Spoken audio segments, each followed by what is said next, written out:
Chapter 13. Castles in the Air.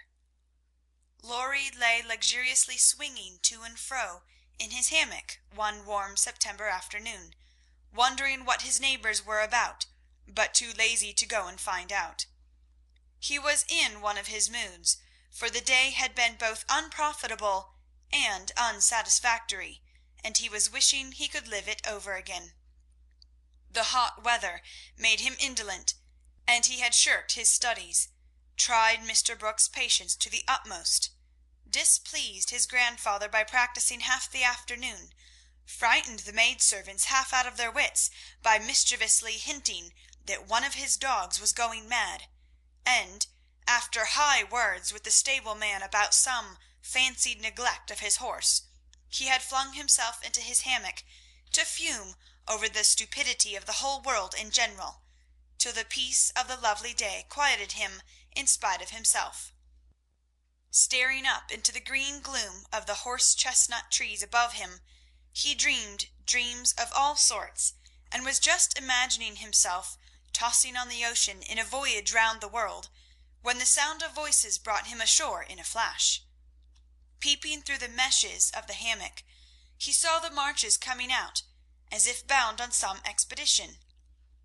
"What in the world are those girls about now?" thought Laurie, opening his sleepy eyes to take a good look, for there was something rather peculiar in the appearance of his neighbours.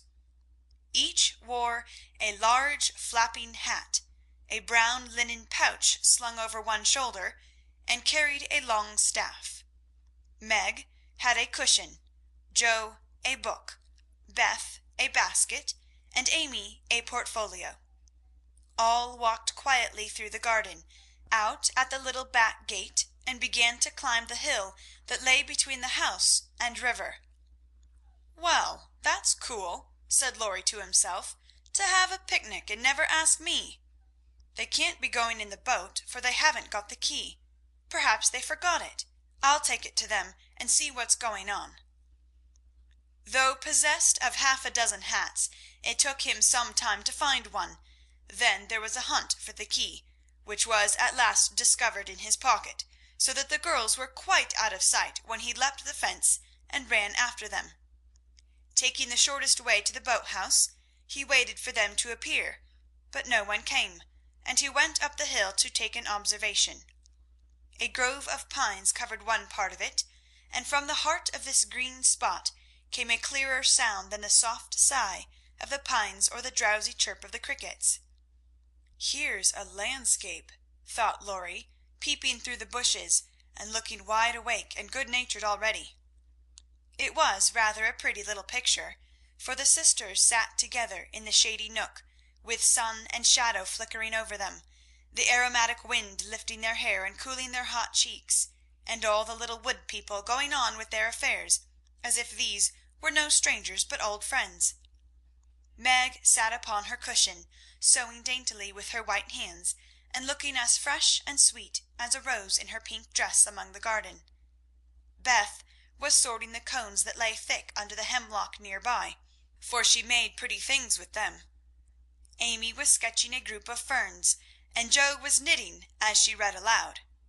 A shadow passed over the boy's face as he watched them, feeling that he ought to go away because uninvited, yet lingering because home seemed very lonely, and this quiet party in the woods most attractive to his restless spirit.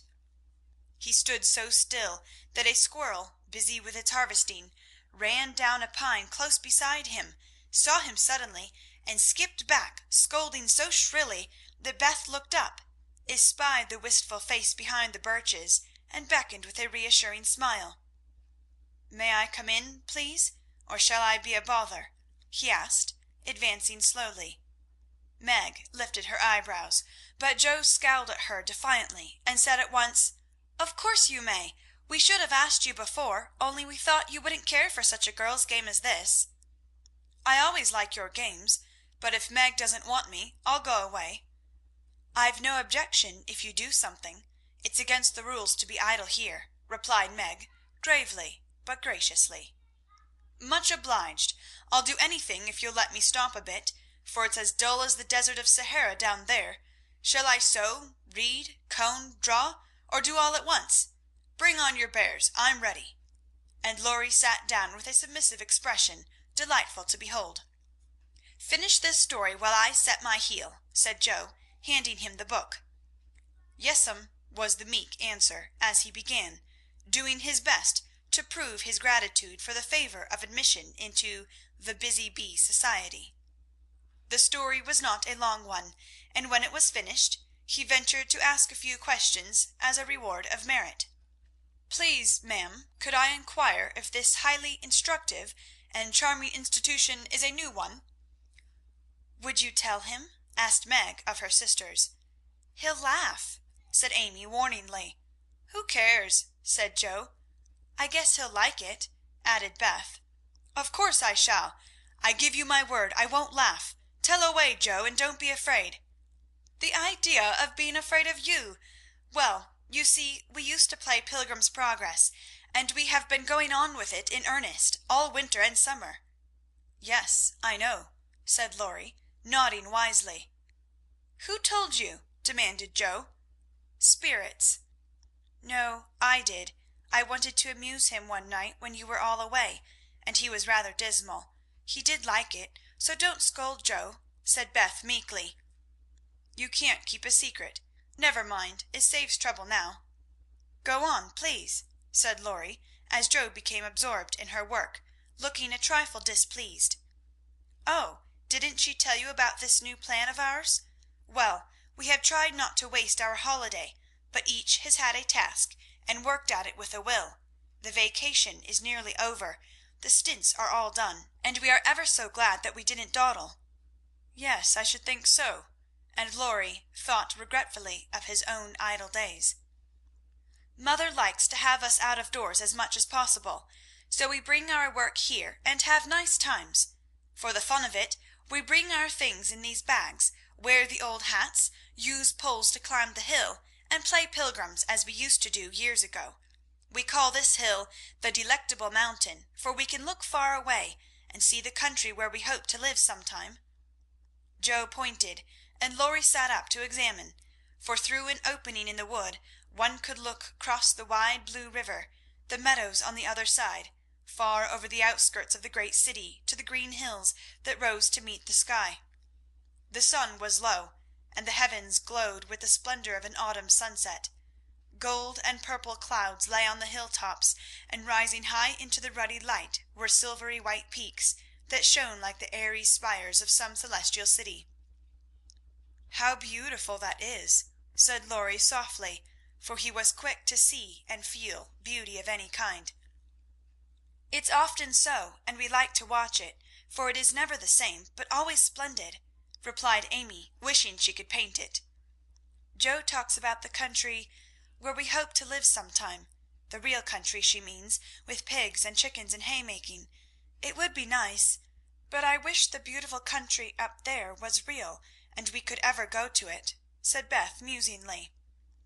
"There is a lovelier country even than that where we shall go by and by, when we are good enough," answered Meg with her sweetest voice.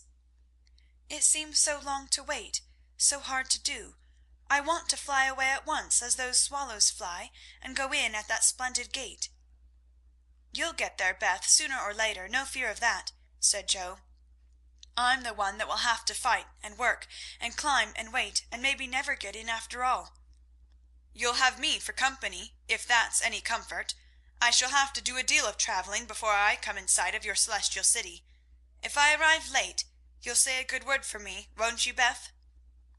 Something in the boy's face troubled his little friend, but she said cheerfully, with her quiet eyes on the changing clouds, "If people really want to go, and really try all their lives, I think they will get in, for I don't believe there are any locks on that door or any guards at the gate. I always imagine it as it is in the picture, where the shining ones stretch out their hands to welcome poor Christian as he comes up from the river." "Wouldn't it be fun if all the castles in the air which we make could come true, and we could live in them?" said Joe after a little pause. "I've made such quantities it would be hard to choose which I'd have," said Laurie, lying flat and throwing cones at the squirrel who had betrayed him. you'd have to take your favourite one. What is it?" asked Meg. "If I tell mine, will you tell yours?" "Yes, if the girls will too." "We will. Now, Laurie." "After I'd seen as much of the world as I want to, I'd like to settle in Germany, and have just as much music as I choose. I'm to be a famous musician myself, and all creation is to rush to hear me, and I'm never to be bothered about money or business, but just enjoy myself and live for what I like. That's my favourite castle. What's yours, Meg?" Margaret seemed to find it a little hard to tell hers, and waved a brake before her face, as if to disperse imaginary gnats, while she said slowly, "I should like a lovely house, full of all sorts of luxurious things, nice food, pretty clothes, handsome furniture, pleasant people, and heaps of money. I am to be mistress of it, and manage it as I like, with plenty of servants, so I never need work a bit. How I should enjoy it, for I wouldn't be idle, but do good, and make everyone love me dearly." "Wouldn't you have a master for your castle in the air?" asked Laurie slyly. "I said pleasant people, you know," and Meg carefully tied up her shoe as she spoke, so that no one saw her face. "Why don't you say you'd have a splendid, wise, good husband, and some angelic little children? You know your castle wouldn't be perfect without," said blunt Joe, who had no tender fancies yet, and rather scorned romance, except in books. "You'd have nothing but horses, inkstands, and novels in yours," answered Meg petulantly. "Wouldn't I, though? I'd have a stable full of Arabian steeds, rooms piled high with books, and I'd write out of a magic inkstand, so that my works should be as famous as Laurie's music. I want to do something splendid before I go into my castle, something heroic or wonderful that won't be forgotten after I'm dead. I don't know what, but I'm on the watch for it, and mean to astonish you all some day. I think I shall write books, and get rich and famous. That would suit me. So that is my favourite dream." "Mine is to stay at home, safe, with father and mother, and help take care of the family," said Beth contentedly. "Don't you wish for anything else?" asked Laurie. "Since I had my little piano, I am perfectly satisfied. I only wish we may all keep well and be together. Nothing else." "I have ever so many wishes, but the pet one is to be an artist, and go to Rome, and do fine pictures, and be the best artist in the whole world," was Amy's modest desire. "We're an ambitious set, aren't we? Every one of us, but Beth, wants to be rich and famous, and gorgeous in every respect. I do wonder if any of us will ever get our wishes," said Laurie, chewing grass like a meditative calf. "I've got the key to my castle in the air, but whether I can unlock the door remains to be seen," observed Joe mysteriously. "I've got the key to mine, but I'm not allowed to try it. Hang college!" muttered Laurie with an impatient sigh. "Here's mine," and Amy waved her pencil. "I haven't got any," said Meg forlornly. "Yes, you have," said Laurie at once. "Where?" "In your face." "Nonsense, that's of no use." "Wait and see if it doesn't bring you something worth having," replied the boy, laughing at the thought of a charming little secret which he fancied he knew. Meg coloured behind the brake, but asked no questions, and looked across the river with the same expectant expression which Mr. Brooke had worn when he told the story of the night. "If we are all alive 10 years hence, let's meet and see how many of us have got our wishes, or how much nearer we are than now," said Joe, always ready with a plan. "Bless me, how old I shall be! 27!" exclaimed Meg, who felt grown up already, having just reached 17. "You and I will be 26, Teddy, Beth 24, and Amy 22. What a venerable party!" said Joe. "I hope I shall have done something to be proud of by that time. But I'm such a lazy dog I'm afraid I shall dawdle, Joe." "You need a motive, mother says, and when you get it, she is sure you'll work splendidly." "Is she? By Jupiter, I will, if I only get the chance," cried Laurie, sitting up with sudden energy. "I ought to be satisfied to please grandfather, and I do try, but it's working against the grain, you see, and comes hard. He wants me to be an India merchant, as he was, and I'd rather be shot. I hate tea and silk and spices, and every sort of rubbish his old ships bring, and I don't care how soon they go to the bottom when I own them. Going to college ought to satisfy him, for if I give him 4 years, he ought to let me off from the business. But he's set, and I've got to do just as he did, unless I break away and please myself as my father did. If there was any one left to stay with the old gentleman, I'd do it to-morrow." Laurie spoke excitedly, and looked ready to carry his threat into execution on the slightest provocation, for he was growing up very fast, and in spite of his indolent ways, had a young man's hatred of subjection, a young man's restless longing to try the world for himself. "I advise you to sail away in one of your ships and never come home again till you have tried your own way," said Joe, whose imagination was fired by the thought of such a daring exploit, and whose sympathy was excited by what she called Teddy's wrongs. "That's not right, Joe. You mustn't talk in that way, and Laurie mustn't take your bad advice. You should do just what your grandfather wishes, my dear boy," said Meg in her most maternal tone. "Do your best at college, and when he sees that you try to please him, I'm sure he won't be hard on you or unjust to you. As you say, there is no one else to stay with and love him, and you'd never forgive yourself if you left him without his permission. Don't be dismal or fret, but do your duty, and you'll get your reward, as good Mr. Brooke has, by being respected and loved." "What do you know about him?" asked Laurie, grateful for the good advice, but objecting to the lecture, and glad to turn the conversation from himself after his unusual outbreak. "Only what your grandpa told us about him, how he took good care of his own mother till she died, and wouldn't go abroad as tutor to some nice person because he wouldn't leave her, and how he provides now for an old woman who nursed his mother and never tells any one, but is just as generous and patient and good as he can be." "So he is, dear old fellow," said Laurie heartily, as Meg paused, looking flushed and earnest with her story. "It's like grandpa to find out all about him without letting him know, and to tell all his goodness to others, so that they might like him. Brooke couldn't understand why your mother was so kind to him, asking him over with me and treating him in her beautiful friendly way. He thought she was just perfect, and talked about it for days and days, and went on about you all in flaming style. If I ever do get my wish, you see what I'll do for Brooke." "Begin to do something now by not plaguing his life out," said Meg sharply. "How do you know I do, miss?" "I can always tell by his face when he goes away. If you have been good, he looks satisfied and walks briskly. If you have plagued him, he's sober, and walks slowly as if he wanted to go back and do his work better." "Well, I like that. So you keep an account of my good and bad marks in Brooke's face, do you? I see him bow and smile as he passes your window, but I didn't know you'd got up a telegraph." "We haven't. Don't be angry, and oh, don't tell him I said anything.